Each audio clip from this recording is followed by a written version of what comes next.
to compose that or to put that together.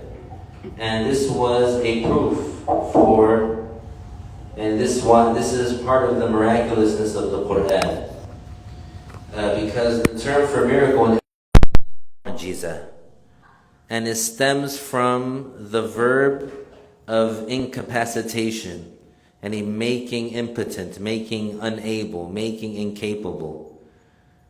So what was the thing that the non-Muslims could not do? They could not produce something like the Quran. So the challenge in the Quran, which still stands today, and this is a fast and easy way to prove that the Quran is a miracle. And it's simple. The Quran challenged the idol worshippers of Quraysh, who were the masters of the language, experts in the language, that if Muhammad is a liar, if he's not telling the truth about being a prophet, then make something like the Quran. Produce something like the Quran, even like the shortest surah. Because in the Quran, it's revealed, فَأْتُوا بِسُورَةٍ, in the form of nakira.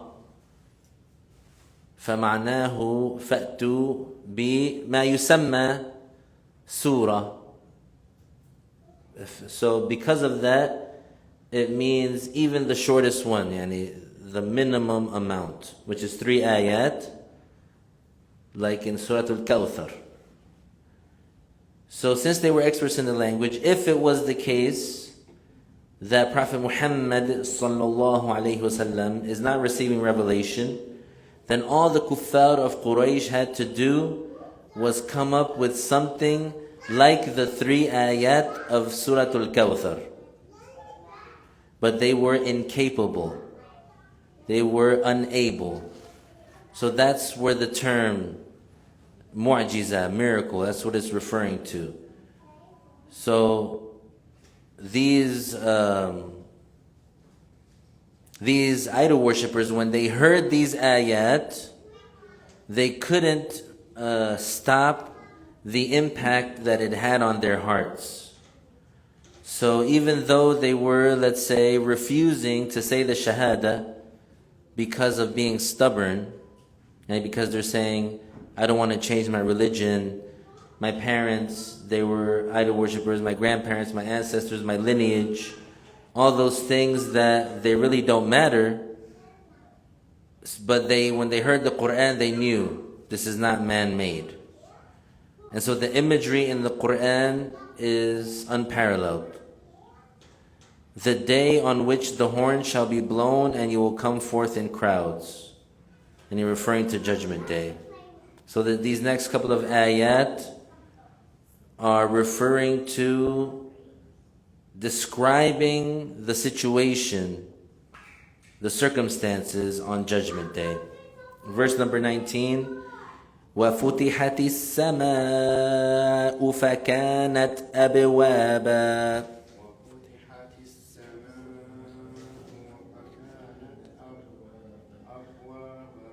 وَفُتِحَتِ السَّمَاءُ فَكَانَتْ أَبْوَابًا.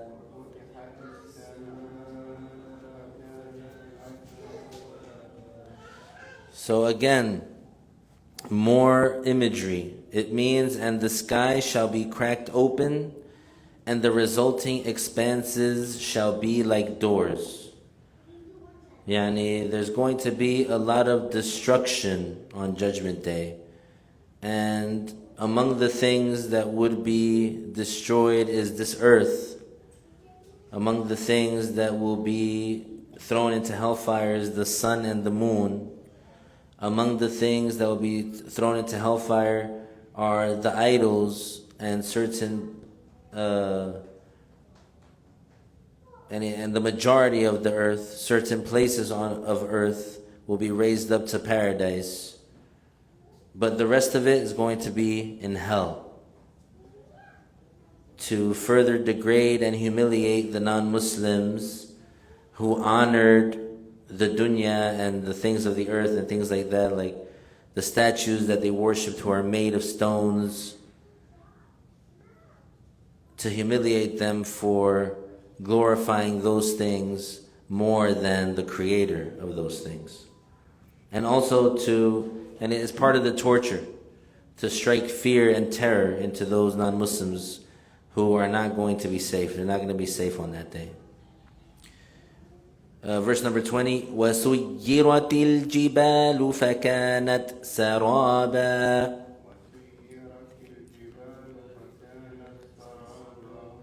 More imagery, it means, and the mountains will be set in motion and shall be as a mirage. Yani, the mountains are going to be pulverized and they will appear like a mirage. Yani, they would appear. A mirage is like when you're in the desert and you see like some sort of wavy reflection that it looks like water. And then the closer you get to it, the further it goes away from you. So you're thinking you're getting closer and closer, but it's an illusion, basically. It's an optical illusion. And so the mountains will appear like that, and because they will be pulverized, and they would be destroyed into particles. Verse 21, another emphasis here coming, because it's all a warning. So you take it in the context. This man named Muhammad sallallahu alaihi wasallam, known amongst Quraysh, they know who he is. He's not a stranger. He's not a foreigner. He's not an outsider. He is one of their honored tribesmen. And his reputation with them, according to them, is that he's honest and trustworthy. That he never lies. And so now he's telling them this strong news in an emphasized way, with certainty, with firmness, with this is for sure going to happen. It's not a if, it's not a maybe, it's not an I guess, it's inna, and for sure, certainly. Inna jahannama kanat mirsada.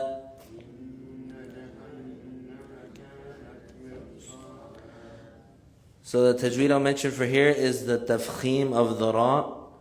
When you say mirsad, you have to have the thickness of the ra.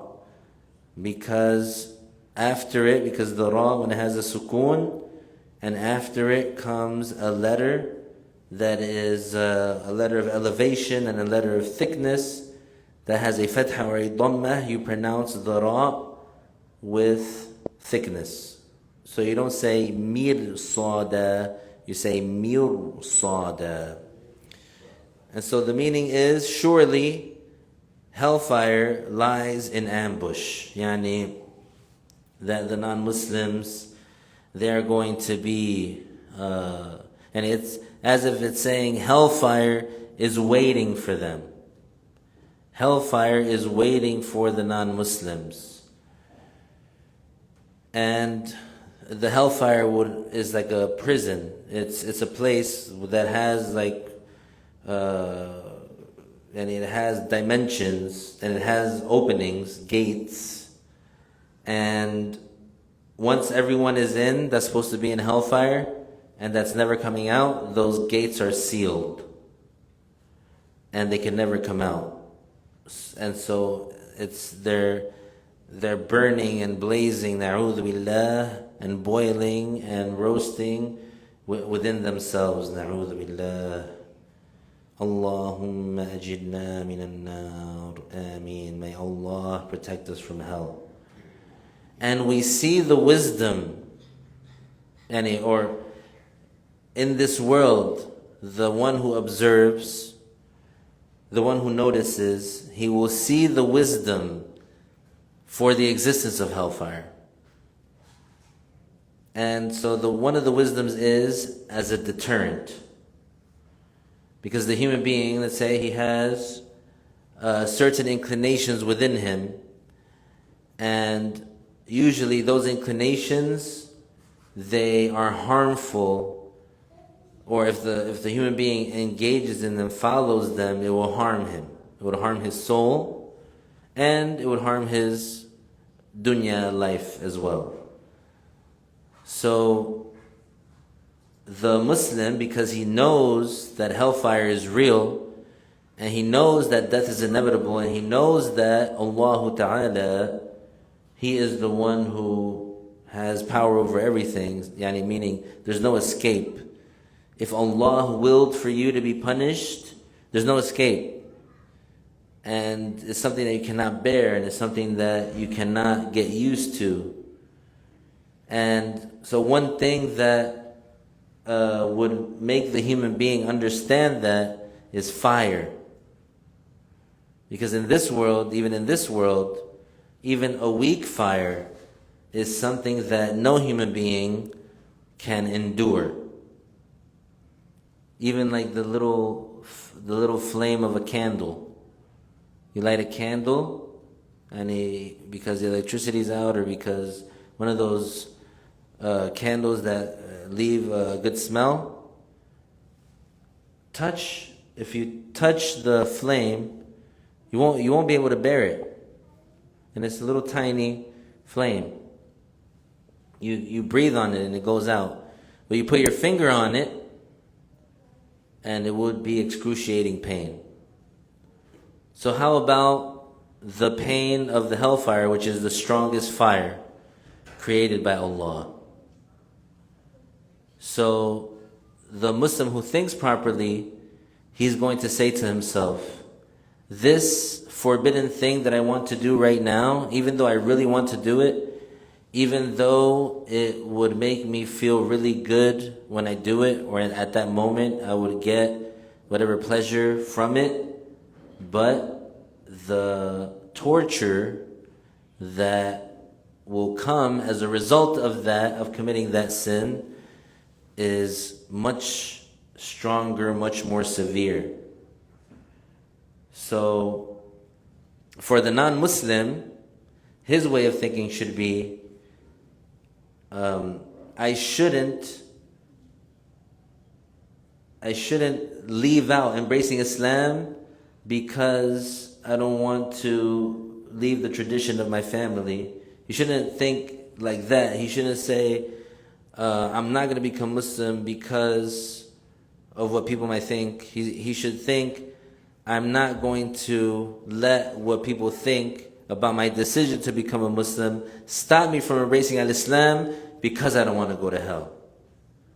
Because I know this man Muhammad sallallahu alayhi wasallam, I know him to be truthful and trustworthy, and he's saying that he's conveying a message from God. So, and I don't want to go to hell. I don't want to be in the fire. I don't want to be among those who are damned. So I'm going to use that as my motivation to make the right decision and not reject Islam.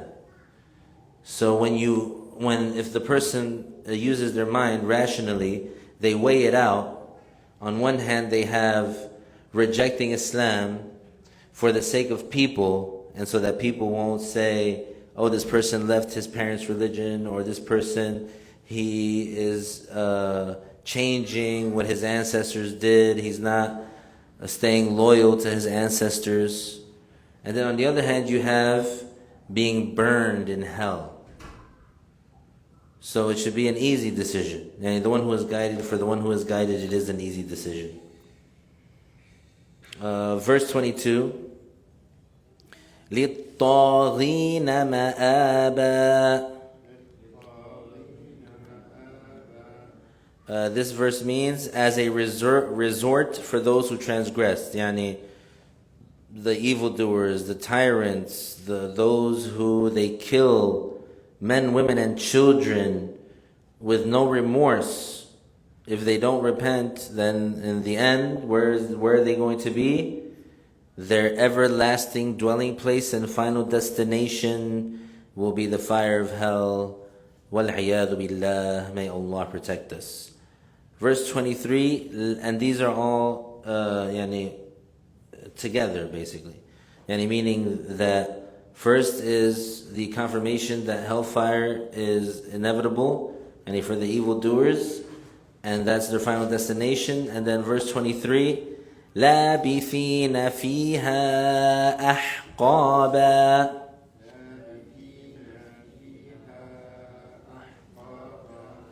لَابِثِينَ فِيهَا أَحْقَابًا.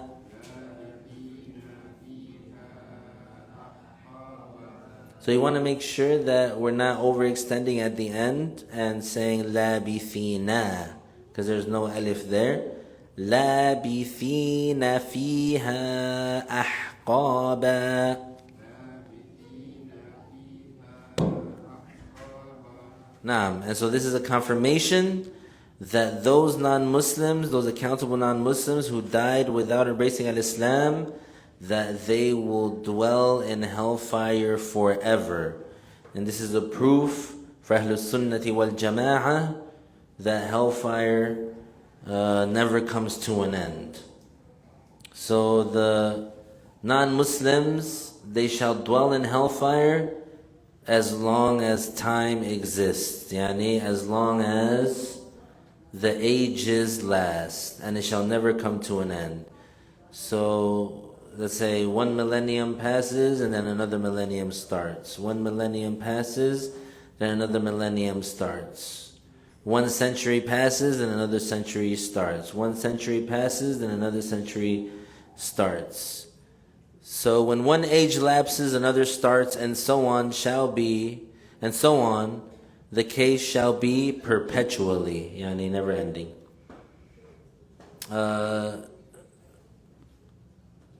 Verse 24, لا يذوقون فيها بردا ولا شرابا.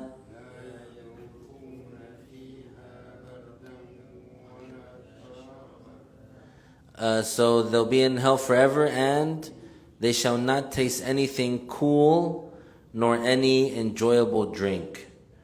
And so it behooves us to mention here that there were some misguided people that they denied the everlastingness of hellfire, and they said that hellfire would cease to exist. And some tried to use this ayah to use it supposedly as a proof that hellfire comes to an end. But basically what they're doing is they're just perverting the meaning, and they're misinterpreting, misunderstanding the ayah. So they're taking the ayah out of its proper context to justify their false claim. And among the people, among the deviants that said that misguided thing is Ibn Taymiyyah. So Ibn Taymiyyah, he claimed that hellfire would eventually come to an end. And among the rhetoric that he used was mentioning this ayah. And so there's no proof for what he's saying in that. Rather, it's by consensus that the hellfire does not come to an end. So even though the term huqub, even though the term that's used is for a specific amount of years, which is 80 years in the Arabic language, the term huqub, but the fact that it's mentioned in the plural is letting us know that it's forever. Yani it's not literally referring to the time of 80 years, but it doesn't say it in singular, it says it in plural. So it's basically saying age after age after age after age, time after time after time after time, and without it coming to an end. Verse 25, إِلَّا حَمِيمًا وَغَسَّاقًا.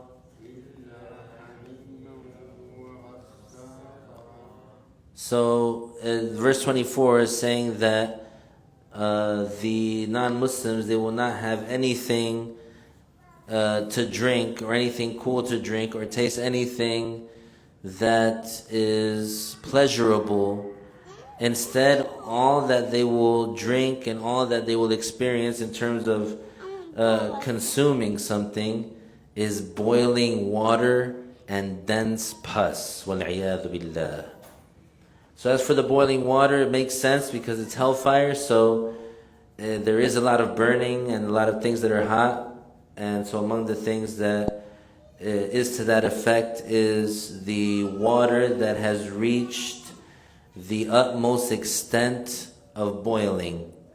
And so they drink that, and it rips up and shreds up their insides. And then among the things that they eat is dense pus. وَالْعِيَاذُ بِاللَّهِ.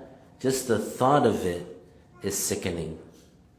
Just the thought of dense pus in this world, just like looking at it by itself is sickening. It might make someone want to vomit just by thinking of seeing it. Imagine eating it. And they're going to be consuming it like they have no choice. They're just consuming it. It's part of the torture. So, for example, the Muslim thinks about that when he's making the right decision of not consuming something that's forbidden. Because even though, for example, that forbidden thing that he's going to be consuming in this world, let's say it appears delicious, like if someone was going to eat like ham, na'udhu billah, they cook it in a way that appears like it's going to be delicious, and they might like eat it or enjoy it, or even just eating the unslaughtered meat. But in reality, what the consequence of doing that, eating that in the hereafter, or something that is like a consequence or result, is the dense pus of hellfire. Because where does it come from? It comes from the burning skin of the people in hell.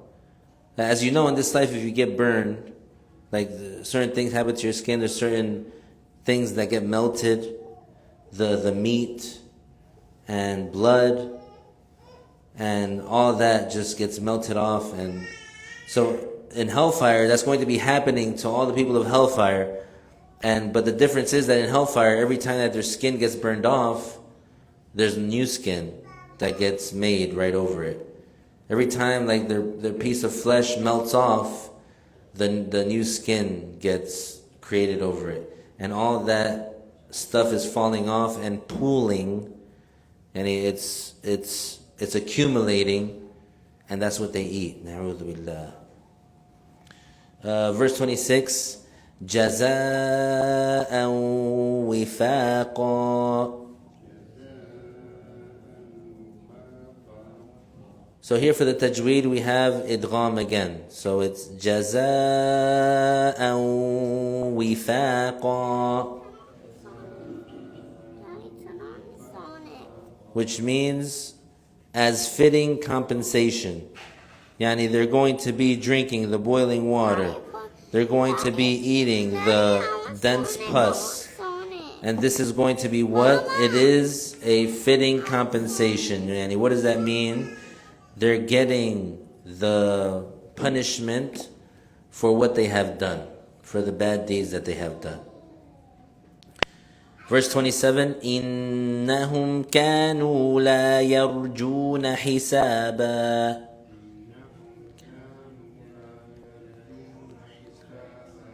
So this ayah means certainly they did not look forward to any account for their deeds. Yani mentioning part of the reason why they are going to be drinking the boiling water, getting burned in hellfire, tortured in pain, eating the dense pus, because they refuse to believe that judgment day is going to happen, or that there is a judgment day. They refuse to believe it.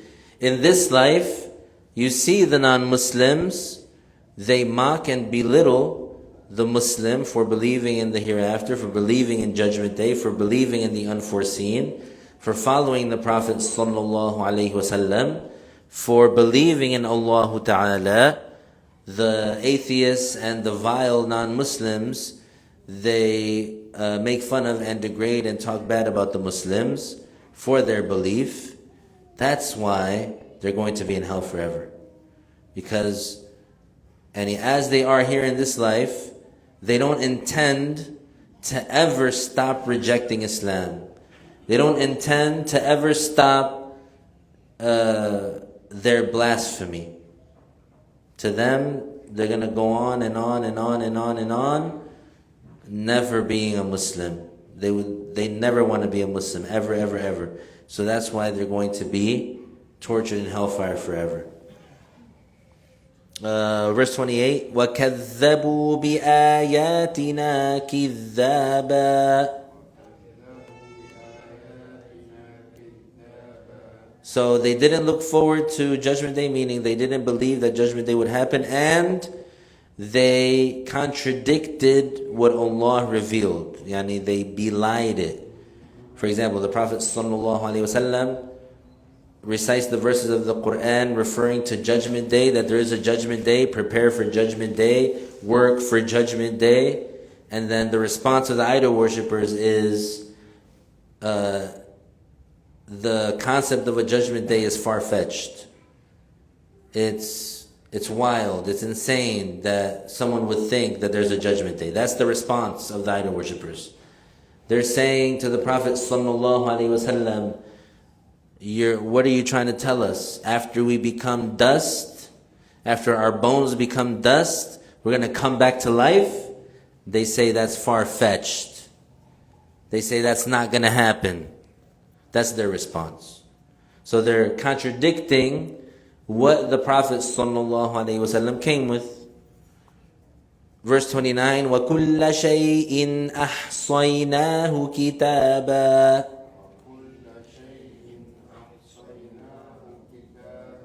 Which means, and everything we have encompassed it as a written record. Yani Allah Ta'ala, He knows everything, and Allah Ta'ala made it be recorded in the guarded tablet, everything that would occur in this world and everything that everyone would do.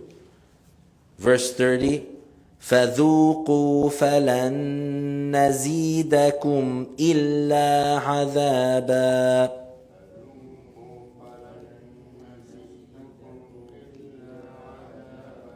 Which means, so taste the torture, for we will not increase you in anything except punishment.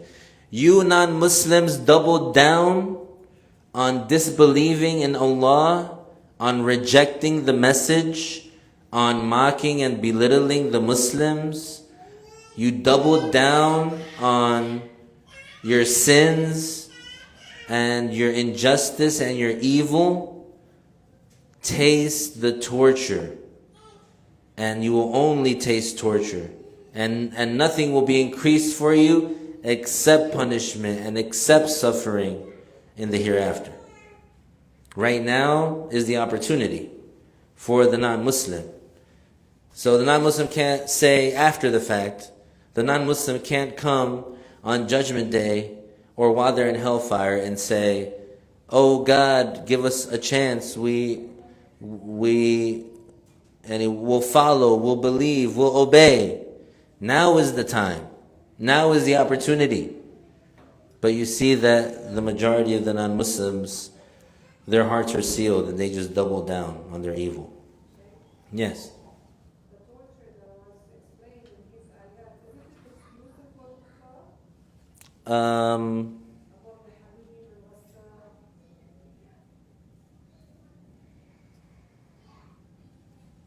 I've not heard that.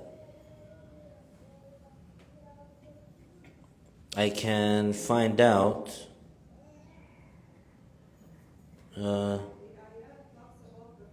Yes, that's true. So mainly the ones who are being addressed are the kuffar. But is that exclusive to them? If you know, then yeah, I will find out.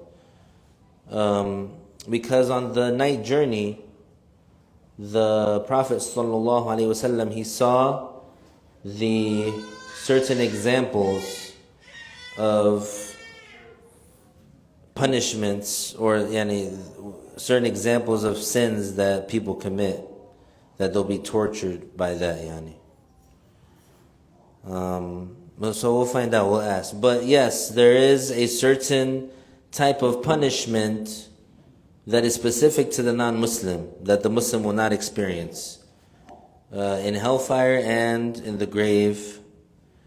And so basically the general rule for that is the severity of the punishment of the non-Muslim will always be higher than the level that the Muslim sinner gets tortured.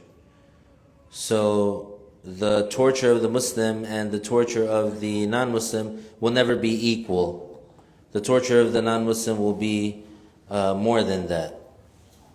No. And of course there's a certain distance in hellfire that the Muslim will not reach that far down, which is 40 years and beyond. And the depth of hellfire is 70 years. So now after mentioning those, the rhetoric in the beginning about the creations and how they're so essential to our livelihood and to our existence and to our survival, and that Allah is the one who made those creations, and He has the power to make those creations, and therefore He has the power to resurrect you and judge you on Judgment Day. And then after mentioning the situation of the hereafter for those who chose to reject Islam, that they'll be tortured, and this is the type of torture that they'll get, and that they'll remain in hellfire forever, which is very terrifying. Now, these verses that are coming up are going to talk about the situation of the pious in the hereafter. So, verse 31, إِنَّ لِلْمُتَّقِينَ مَفَازًا. So, al-muttaqeen is referring to the pious Muslims. And the pious Muslim is someone who fulfills all the obligations and refrains from all the sins without exception. Those are al-muttaqoon. So this ayah means, surely the righteous shall have a victory. And they're going to be safe. On Judgment Day, when all the destruction and all the terror and all the torture is, or these horrible things are happening to the evildoers, the pious Muslim, he's going to be safe. He's not going to be under threat of torture. He's not going to be fearing anything. Verse 32, and so like we said, these verses are going to be talking about some of the enjoyments that the righteous Muslims will receive in the hereafter, guaranteed. حَدَائِقَ وَأَعْنَابًا. This means gardens and grapes. This is part of the reward that the Muslim will get. In paradise, the righteous ones shall have gardens filled with various fruit-bearing trees. Verse 33, وَكَوَاعِبَ أَتْرَابًا. Which means, and maidens of the same age, and young beautiful maidens equal in age. That among the pleasures and enjoyments that the Muslims will receive in the hereafter is that physical enjoyment. Verse 34, وَكَأْسًا دِهَاقًا. Which means, and a cup full to the brim. A cup full to the brim with a pure drink. So again, the non-Muslims, they're going to be drinking the boiling water, eating the dense pus. The pious Muslims, they're going to be drinking a pure drink. They're going to be eating grapes. They're going to be in gardens. They're going to be enjoying the physical pleasure. Verse 35, لا يسمعون فيها لغوا ولا كذابا.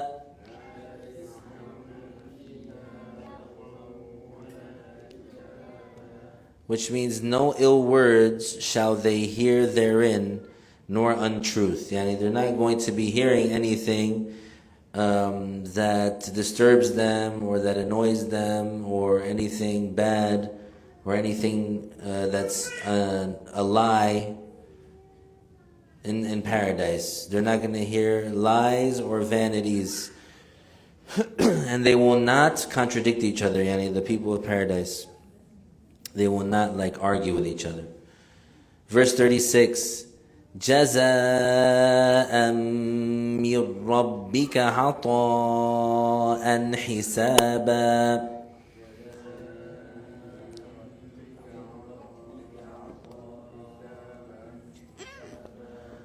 One more time. جَزَاءً مِّن رَبِّكَ عَطَاءً حِسَابًا.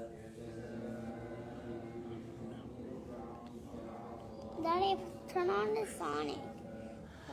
Which means recompense from their Lord, a gift of ample luxuries. Yani, those things that were mentioned about the enjoyments of the people of paradise is a reward from Allah. Allah rewards the God-fearing Muslims with many endowments and luxuries as a generosity from Allah. Because the Creator of the universe does not owe us anything. The Creator of the universe is not obligated to do anything for us. So if God rewards us, Muslims, for the good deeds that we do, this is a mercy from Him. He doesn't have to reward us for obeying Him. Verse 37, رَبِّ السَّمَاوَاتِ وَالْأَرْضِ وَمَا بَيْنَهُمَا الرَّحْمَنِ لَا يَمْلِكُونَ مِنْهُ خِطَابًا.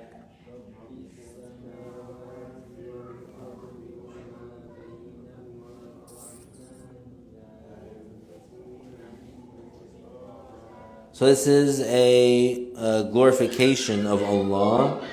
It means from the Lord of the heavens and the earth and everything between, Ar-Rahman. They will not have permission to speak, yani except those, as going to be mentioned in the next ayah.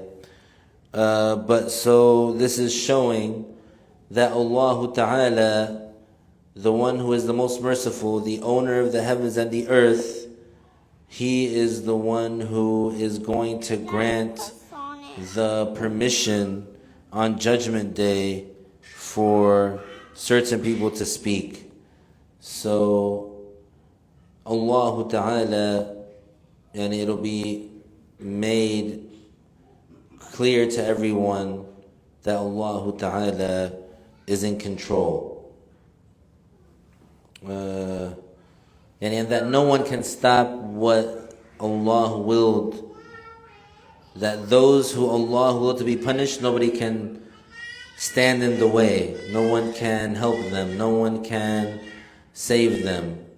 And those that Allah Ta'ala willed to get the reward, no one can prevent that reward from reaching them. Verse 38. يوم يقوم الروح والملائكة صفا.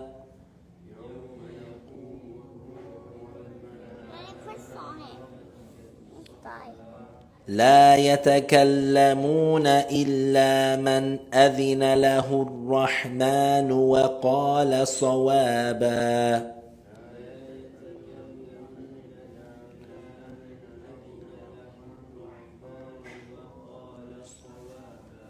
Which means the day that Gabriel and the angels stand in ranks, none shall speak except whomever Allah permitted, and that person will say what is right. So here in this world, if someone committed a crime and you ask them or you interrogate them, what will they do? They'll deny. I didn't do it. It wasn't me. I'm innocent. When in reality, they're the ones who did it. They're the criminal. They're guilty. On Judgment Day, Allah Ta'ala will make the body parts of the evildoers speak and expose their evil deeds. Their hands will speak and say, such and such person did such and such with me. So on Judgment Day, Angel Jibreel and the angels, Angel Gabriel and the angels, who are among the highest esteemed and honored creations of Allah, shall stand silently in ranks out of glorification to their Lord. None shall intercede except those who are permitted by Allah among the believers and angels who say what is correct. Yani the angels are going to testify, are going to intercede, and the good people, the righteous Muslims, they will also, when they are given the ability to speak, they will speak the truth. So these are the circumstances of Judgment Day. We'll continue with the rest of the surah. Oh, there's two more ayat. The verse 39. ذَلِكَ الْيَوْمُ الْحَقُّ فَمَنْ شَاءَ اتَّخَذَ إِلَى رَبِّهِ مَآبًا.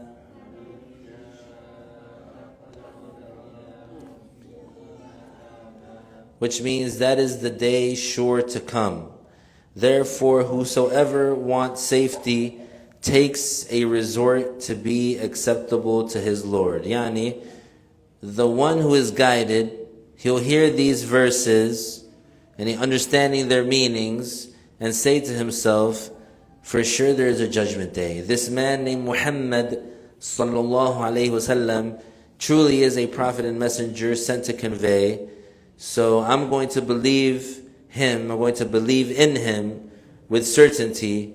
So since he's telling me that there is a hellfire, that there is an afterlife, that those who did evil and those who rejected the truth are going to be burned in hellfire, drinking boiling water and eating dense pus, and I don't want that for myself, so I'm going to follow him and believe in him, and I'm going to take that path that leads me to safety in the hereafter.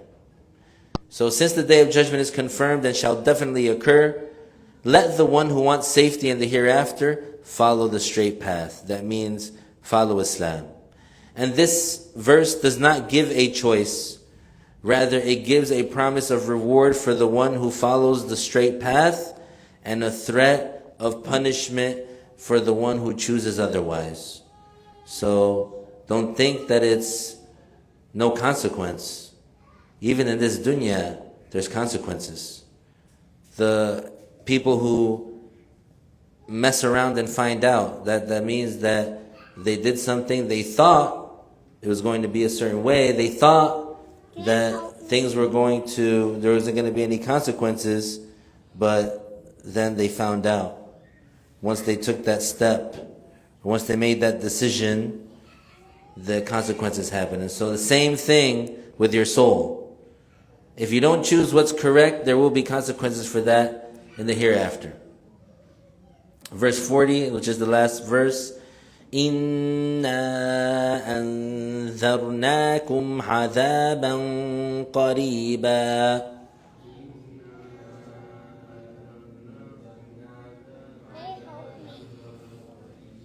So there's إخفاء in أنذرناكم. إِنَّا أَنذَرْنَاكُمْ عَذَابًا قَرِيبًا.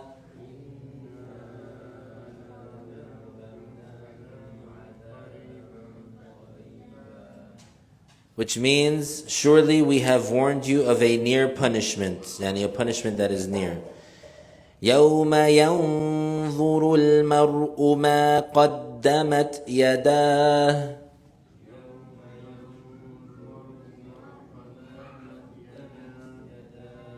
Which means the day when one will see what his hands have sent forth. And the person will see what he has done. And he himself, he did it. That he's not going to get punished for somebody else's actions or words or decisions. It's him. What he did, what he said, what he did with his hands, the decisions that he made. He is the one that's going, or that's what is going to be on him. The consequences, they're going to be on him. وَيَقُولُ الْكَافِرُ يَا لَيْتَنِي كُنْتُ تُرَابًا.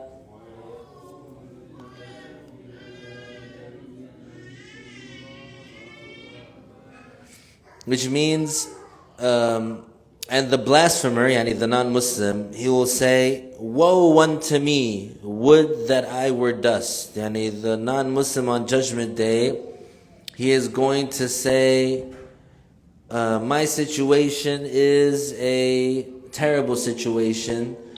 I wish that I were dust. So they would say, oh, what suffering I will have, oh, what pain I will have, I wish that I were dust. The torture of the hereafter that Allah Ta'ala warned against shall soon occur.